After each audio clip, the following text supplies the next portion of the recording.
नमस्कार, मेरे चैनल में आपका स्वागत है। मार्गशीर्ष महीने में महालक्ष्मी का व्रत किया जाता है। यह व्रत पूजा करने से माता महालक्ष्मी प्रसन्न होती हैं तथा सुख शांति एवं धन संपत्ति प्राप्त होती है। इस व्रत को किसी भी महीने के प्रथम गुरुवार से शुरू कर सकते हैं। विधि के अनुसार हर गुरुवार को महालक्ष्मी व्रत करें। महालक्ष्मी की व्रत कथा को पढ़ें। लगातार 8 गुरुवार को व्रत पालन करने पर अंतिम गुरुवार को समापन करें। यह व्रत पूजा करें वर्ष भर भी कर सकते हैं। पूरे वर्ष भर हर गुरुवार के देवी की प्रतिमा के सामने बैठकर व्रत कथा सुने। शेष गुरुवार के दिन 8 सुहागने या कुंवारी कन्याओं को आमंत्रित कर उन्हें आसन पर बिठाकर श्री महालक्ष्मी का रूप समझकर हल्दी कुमकुम लगाएं। पूजा की समाप्ति पर फल प्रसाद वितरण करें तथा इस कथा की एक प्रति एक पुस्तक उन्हें देकर नमस्कार करें। केवल नारी ही नहीं अपितु पुरुष भी यह पूजा कर सकते हैं। वे सुहागन या कुमारिक को आमंत्रित कर उन्हें हाथ में हल्दी कुमकुम प्रदान करें तथा व्रत कथा की एक पुस्तक देकर उन्हें प्रणाम करें। जिस दिन व्रत हो उपवास करें, दूध फलाहार करें, खाली पेट न रहे। रात को भोजन से पहले देवी को भोग लगाएं एवं परिवार के साथ भोजन करें। अगर किसी कारण पूजा में बाधा आए तो औरों से पूजा करवा लेनी चाहिए, पर खुद उपवास अवश्य करें। उस गुरुवार को गिनती में न लें। अगर किसी दूसरी पूजा का उपवास गुरुवार को आए तो भी यह पूजा की जा सकती है। दिन रात में भी पूजा की जा सकती है। दिन में उपवास करें तथा रात में पूजा के बाद भोजन कर लें। इस व्रत कथा को सुनने के लिए अपने आस पड़ोस के लोगों को, रिश्तेदारों को या घर में कोई भी हो तो उसे बुलाएं। व्रत कथा को पढ़ते समय शांति तथा एकाग्रता बरतें। अगहन के पहले गुरुवार को व्रत शुरू करें तथा अंतिम गुरुवार को उसका समापन करें। अगर माह में 5 गुरुवार आए तो 5 गुरुवार को पूजा करें। श्री महालक्ष्मी देवी की स्थापना, विसर्जन और पूजा विधि किस प्रकार करें ये भी मैं बताऊंगी। हर कोई अपनी भक्ति से पूजा कर सकते हैं। एक दिन पूर्व ही घर को गोबर से लीप लें या फिर गीले कपड़े से पोंछ लें। इसके बाद एक ऊंचे पीढ़े या चौकी पर या छोटे मेज पर बीच में गेहूं या चावल रखकर एक साफ सुथरे तांबे या पीतल के लोटे को पानी से भरकर चावल या गेहूं पर रखें। पानी में सुपारी, कुछ पैसे और दूर्वा डालें। ऊपर से लोटे में चारों तरफ 5 तरह के पेड़ के 5 या 7 पत्ते डालकर बीचों बीच एक नारियल रखें। उस नारियल पर उपलब्ध देवी के मुखौट या चेहरे को बांध या चिपका दें और लोटे पर हल्दी कुमकुम लगाएं और साथ ही उस लोटे के गले में लोटे के हिसाब से लहंगा कपड़ा, लाल कपड़ा बांध दे और नारियल के ऊपर एक छोटी चुनरी भी चढ़ा दे। साथ ही देवी की प्रतिमा पूर्व दिशा में मुंह करके या उत्तर दिशा में मुंह करके स्थापित करनी चाहिए। इस व्रत कथा की पुस्तक में जो फोटो है उसे भी सामने रखें तथा पूजा प्रारंभ करें। इसके बाद आचमन करें। ओम केशवाय नमः, ओम नारायणाय नमः, ओम माधवाय नमः। इन तीनों मंत्रों को पढ़कर प्रत्येक मंत्र में से एक आचमन करें। फिर ओम गोविंदाय नमः बोलते हुए हाथ धो लें।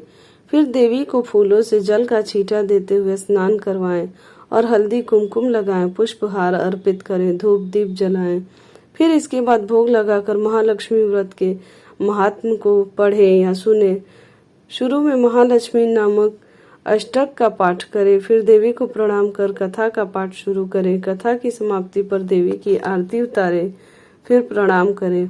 रात को फिर देवी की पूजा करें, मिष्ठान का भोग लगाएं तथा गौ माता के लिए भी अन्न रखें। दूसरे दिन सुबह गौ माता को उनका हिस्सा अर्पित करें। इसके बाद परिवार के सदस्यों के साथ मिलकर भोजन करें। दूसरे दिन सुबह स्नान करके पेड़ के पत्तों को निकालें और घर में अलग अलग जगह रखें। पानी को समुद्र, नदी, तालाब, कुएं तथा तुलसी की क्यारी में डाल दें। जिस जगह पूजा की हो वहां हल्दी कुमकुम छिड़क कर 3 बार प्रणाम करें। इसी प्रकार महीने के हर गुरुवार को, मार्गशीर्ष मास के 4 गुरुवार हो तो 4 और 5 हो तो 5 को इसी प्रकार पूजन करें।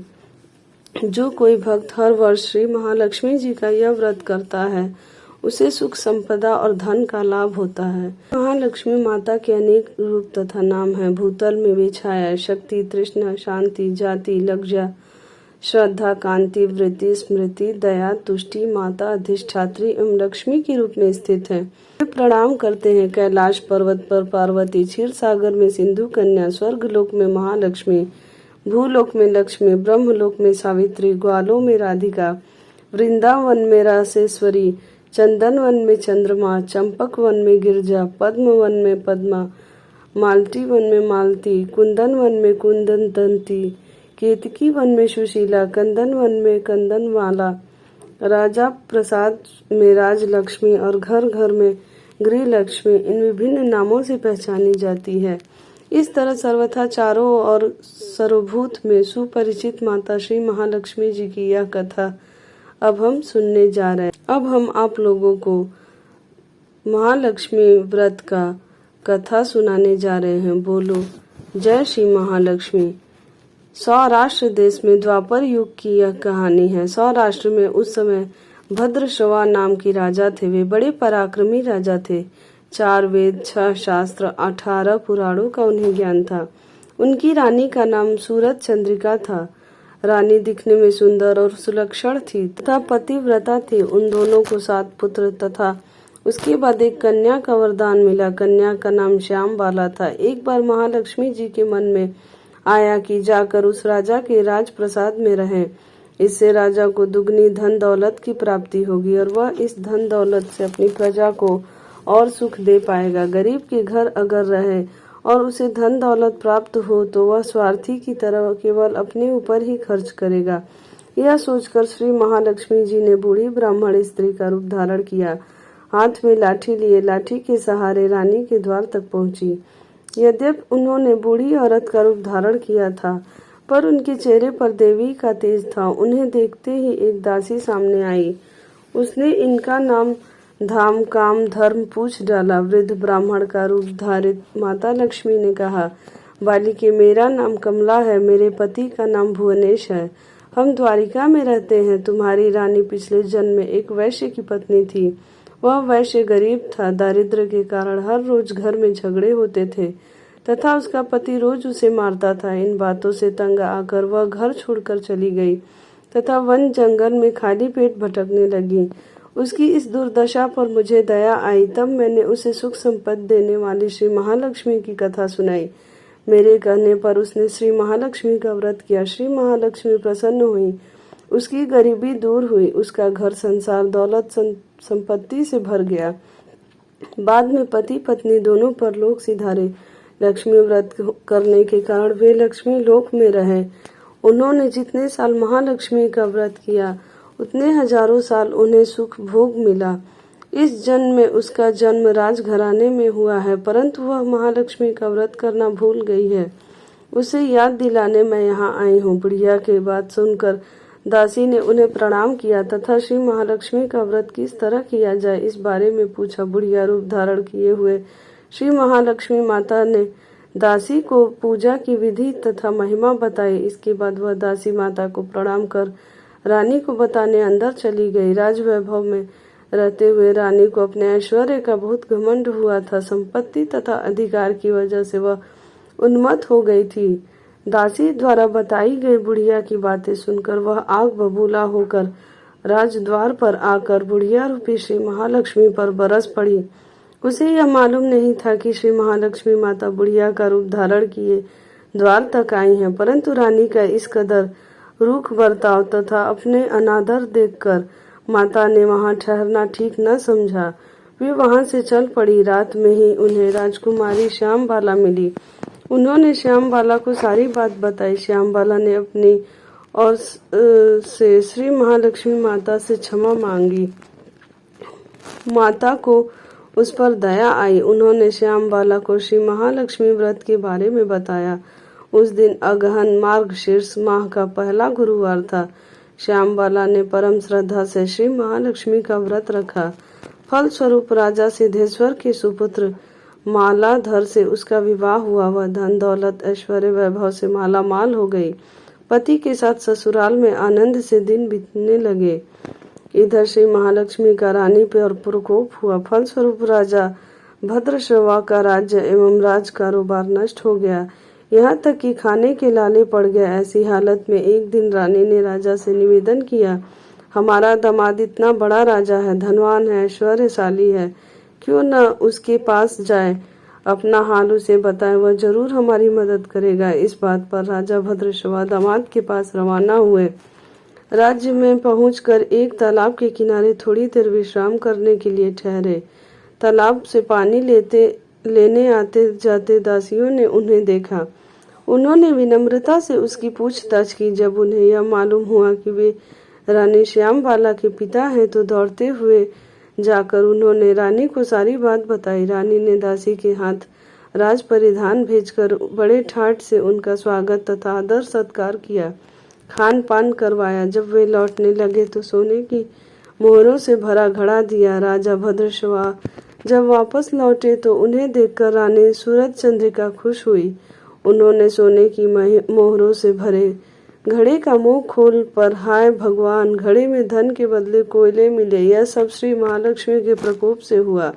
इस प्रकार दुर्दशा में और कितने दिन बीत गए। इस बार रानी स्वयं अपनी कन्या के पास गई। वह दिन अगहन माह का अंतिम गुरुवार था।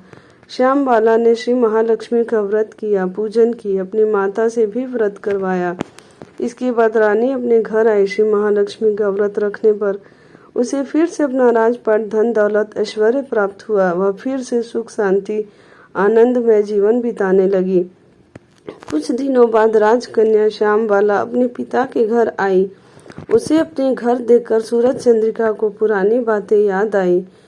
यहाँ की श्यामबाला ने अपने पिता को घड़ा भर कोयला दिया था और उसे तो कुछ भी नहीं दिया था। इसी कारण श्यामबाला को पिता के घर आने पर उसका कोई आदर आतिथ्य नहीं हुआ, बल्कि अनादर हुआ। पर उसने इस बात का बुरा नहीं माना। अपने घर लौटते समय उसने पिता के घर से थोड़ा नमक ले लिया। अपने घर लौटने पर उसके पति ने पूछा, अपने मायके से क्या लाई हो? इस पर उसने जवाब दिया, वहाँ का सार लाई हूँ। पति ने पूछा, इसका मतलब क्या हुआ? श्यामबाला ने कहा, थोड़ा धीरज रखे, सब मालूम हो जाएगा। उस दिन श्यामबाला ने सारा भोजन नमक डाले बिना बनाया और परोसा। पति ने खाना चखा। सारा खाना नमक बिना था, इसलिए स्वाद न आया। फिर श्यामबाला ने थाली में नमक डाला, इससे सारा भोजन स्वादिष्ट लगने लगा। तब श्यामबाला ने पति से कहा, यही है वह मायके से लाया हुआ सार। पति को उसकी बात सही लगी। फिर वह दोनों हंसी मजाक करते हुए भोजन करने लगे।